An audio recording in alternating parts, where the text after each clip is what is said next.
दोस्तों नमस्कार। एक बार फिर से स्वागत है आपका हमारे चैनल डेली एवी पर। दोस्तों आज हम जो खबर लेकर आए हैं वो इतनी बड़ी है, इतनी चौंकाने वाली है कि इसे सुनकर आपके रोंगटे खड़े हो जाएंगे। आज की ये कहानी एक ऐसे पल की है जो सीरियल रिमझिम की पूरी दिशा बदल देने वाला है। एक ऐसा पल जिसका इंतजार शायद हर दर्शक बहुत लंबे समय से कर रहा था। तो दोस्तों तैयार हो जाइए क्योंकि आज की कहानी बहुत गहरी है, बहुत दर्दनाक है और साथ ही साथ बहुत रोमांचक भी है। दोस्तों सबसे पहले हम उस माहौल की बात करते हैं जो इस पूरे घटनाक्रम से पहले का है। वीरगढ़ के उस शाही महल में एक अजीब सी बेचैनी है। हर तरफ तनाव का माहौल है। एक तरफ समीर है जो अपनी बुआ माँ मोहिनी पर शक तो करता है, लेकिन उसके पास कोई पक्का सबूत नहीं है। दूसरी तरफ रिमझिम है जो हर हाल में सच सामने लाना चाहती है। और इन दोनों के बीच एक ऐसी कड़ी है जो अब तक गायब थी। एक ऐसा शख्स जो सच जानता है, जो सब कुछ देख चुका है, जो सब कुछ झेल चुका है। और वो शख्स है पृथ्वी शाह। दोस्तों पृथ्वी शाह का किरदार इस कहानी में बहुत अहम है। वो एक ऐसे इंसान हैं जिनके बारे में सबको लगता था कि वो बस एक चाचा हैं, एक बुजुर्ग हैं। लेकिन असल में पृथ्वी शाह के पास एक बहुत बड़ा राज है। एक ऐसा राज जो अगर बाहर आ जाए तो मोहिनी की पूरी साजिश का पर्दाफाश हो जाए। और यही राज आज इस एपिसोड में सामने आने वाला है। तो दोस्तों शुरुआत होती है उस दृश्य से जहां समीर और रिमझिम एक कमरे में बात कर रहे हैं। रिमझिम बहुत परेशान है। वो जानती है कि समीर पर झूठे इल्जाम लगाए गए हैं। वो जानती है कि समीर बेकसूर है और इसीलिए वो समीर को एक रास्ता सुझाती है। रिमझिम बहुत प्यार से समीर का हाथ पकड़ती है और कहती है, समीर क्यों ना हम पृथ्वी चाचा के सामने जाएं? क्यों ना तुम खुद उनके सामने अपनी बात रखो? अगर तुम उनके सामने खुद को बेकसूर साबित कर दो तो सब कुछ ठीक हो जाएगा। पृथ्वी चाचा एक समझदार इंसान हैं। वो सच और झूठ में फर्क जानते हैं। समीर रिमझिम की बात ध्यान से सुनता है। वो कुछ देर के लिए चुप रहता है। उसके चेहरे पर सोच का भाव है। वो जानता है कि रिमझिम सही कह रही है और धीरे से वो सिर हिलाकर कहता है, ठीक है रिमझिम, हम पृथ्वी चाचा के पास जाएंगे। अगर इससे सच सामने आ सकता है तो यही सही रास्ता है। दोस्तों ये एक बहुत ही भावुक पल है। समीर और रिमझिम दोनों मिलकर एक नई उम्मीद के साथ आगे बढ़ने का फैसला करते हैं। इन दोनों की जोड़ी में एक अजीब सी ताकत है। जब भी कोई मुश्किल आती है यह दोनों मिलकर उसका सामना करते हैं और यही इनकी सबसे बड़ी खूबी है। दोस्तों लेकिन जैसा कि इस कहानी में हमेशा होता आया है, खुशी और उम्मीद का पल बहुत छोटा होता है। क्योंकि अभी समीर और रिमझिम की बात पूरी भी नहीं हुई थी कि अचानक एक तेज आवाज आती है।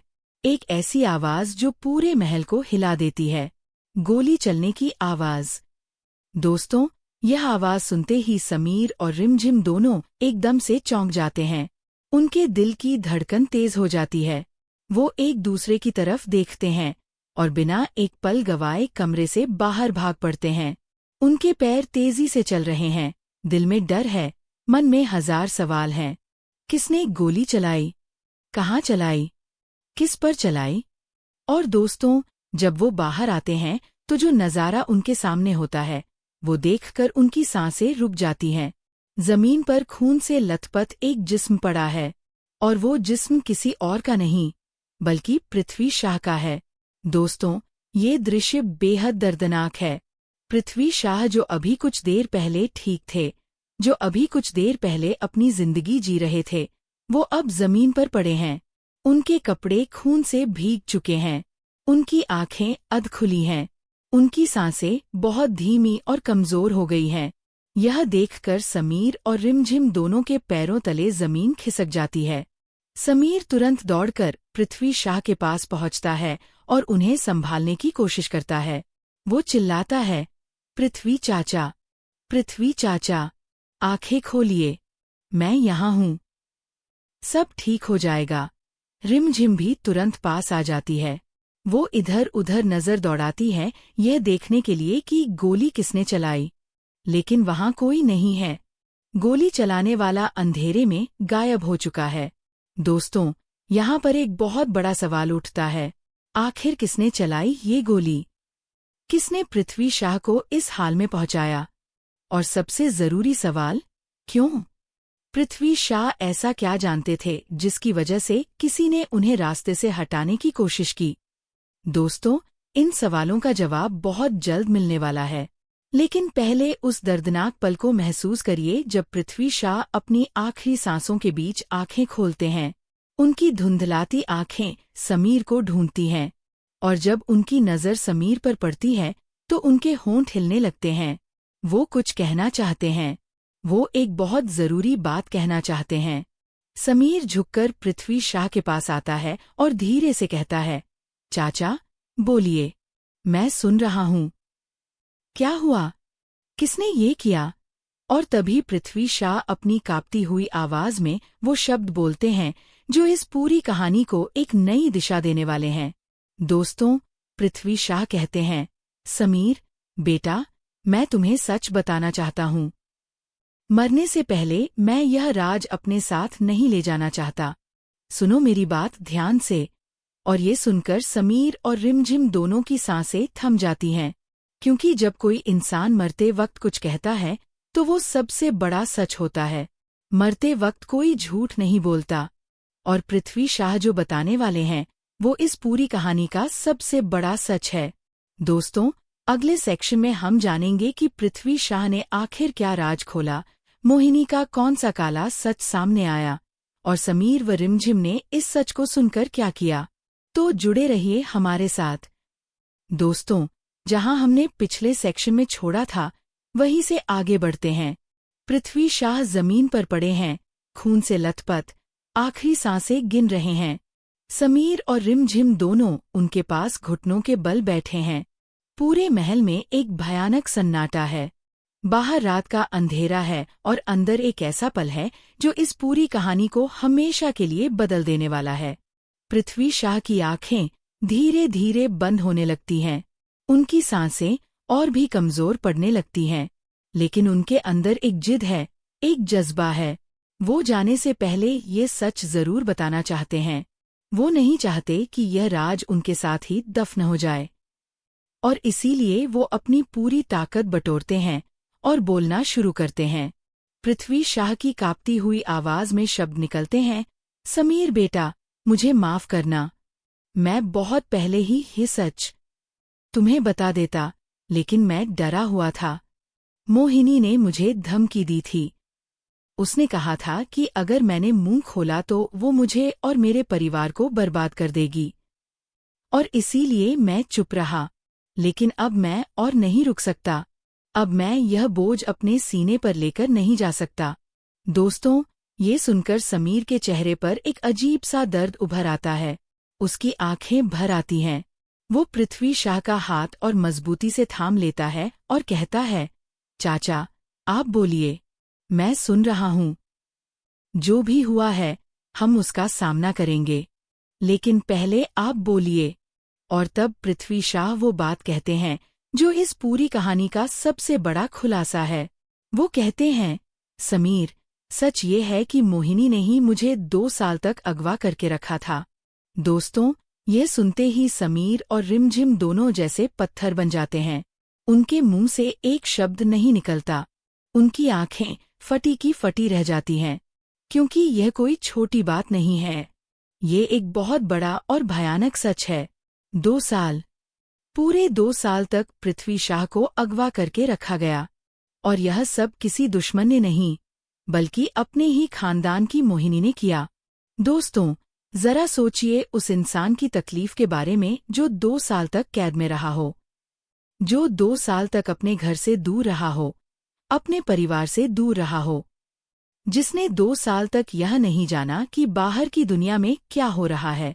और ये सब सिर्फ इसलिए क्योंकि एक औरत की राजगद्दी पाने की लालसा इतनी अंधी हो गई थी कि उसने एक बेकसूर इंसान की जिंदगी बर्बाद कर दी। पृथ्वी शाह आगे कहते हैं, मोहिनी रानी बनना चाहती है। उसे यह राजमहल चाहिए, यह सिंहासन चाहिए, ये ताकत चाहिए, और इसके लिए वो किसी भी हद तक जा सकती है। उसने मुझे इसलिए अगवा किया था ताकि मैं उसके रास्ते में रोड़ा न बन सकूं, ताकि मैं सच किसी को न बता सकूं।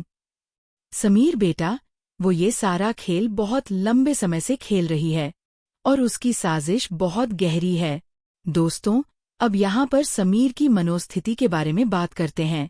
समीर एक ऐसा इंसान है जिसने हमेशा मोहिनी को अपनी बुआ माँ माना, जिसने उनका हमेशा सम्मान किया, जिसने उनकी हर बात को सच माना। और आज जब पृथ्वी शाह उसे ये बता रहे हैं कि मोहिनी ने 2 साल तक किसी को कैद में रखा, तो समीर के लिए यह यकीन करना बेहद मुश्किल है। समीर के अंदर एक जंग छिड़ जाती है।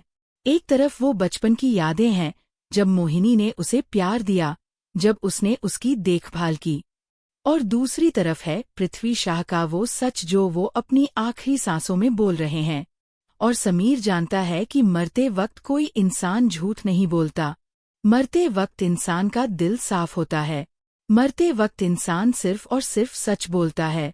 समीर की आंखों से आंसू बहने लगते हैं। वो पृथ्वी शाह का हाथ और कसकर थामता है। उसकी आवाज कांपती है जब वो कहता है, चाचा, क्या ये सच है? क्या बुआ माँ ने सच में ये सब किया? और पृथ्वी शाह बहुत कमजोर आवाज में लेकिन बहुत पक्के लहजे में कहते हैं, हाँ बेटा, ये सच है। मैं झूठ नहीं बोल रहा। मैंने खुद यह सब भोगा है। दोस्तों, ये पल बहुत दर्दनाक है।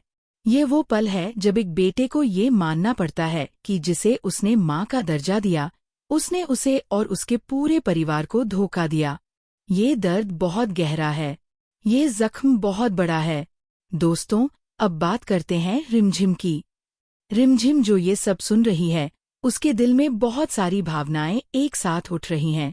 एक तरफ उसे दुख है पृथ्वी शाह की हालत का, दूसरी तरफ उसके अंदर एक गुस्सा है मोहिनी के प्रति। वो सोच रही है कि आखिर कोई इंसान इतना निर्दयी कैसे हो सकता है? आखिर कोई इतना स्वार्थी कैसे हो सकता है कि अपनी ख्वाहिश पूरी करने के लिए एक बेकसूर इंसान को 2 साल तक कैद में रख दे? रिमझिम के हाथ कांप रहे हैं, उसकी आंखों में आंसू हैं, लेकिन उसके अंदर एक मजबूती भी है। वो जानती है कि अब यह सच सामने आ गया है, अब इसे छुपाया नहीं जा सकता, और अब यह सच पूरी दुनिया के सामने लाना जरूरी है। रिमझिम धीरे से पृथ्वी शाह की तरफ झुकती है और कहती है, चाचा जी, आपने बहुत हिम्मत दिखाई। आपने ये सच बताया, ये बहुत जरूरी था। हम इस सच को आगे लेकर जाएंगे। हम वादा करते हैं कि आपके साथ जो हुआ, उसका इंसाफ होगा। पृथ्वी शाह रिमझिम की बात सुनकर उनके होठों पर एक हल्की सी मुस्कान आती है। एक ऐसी मुस्कान जो कहती है कि उन्हें अब चैन मिल गया। उन्होंने जो बोझ इतने सालों से अपने सीने पर उठाया हुआ था, वो अब उतर गया है। दोस्तों, लेकिन अब यहाँ सबसे बड़ा सवाल ये है कि क्या पृथ्वी शाह बच पाएंगे? क्या समीर और रिमझिम समय रहते उन्हें बचा पाएंगे? या फिर यह खुलासा करने के बाद पृथ्वी शाह इस दुनिया को अलविदा कह देंगे?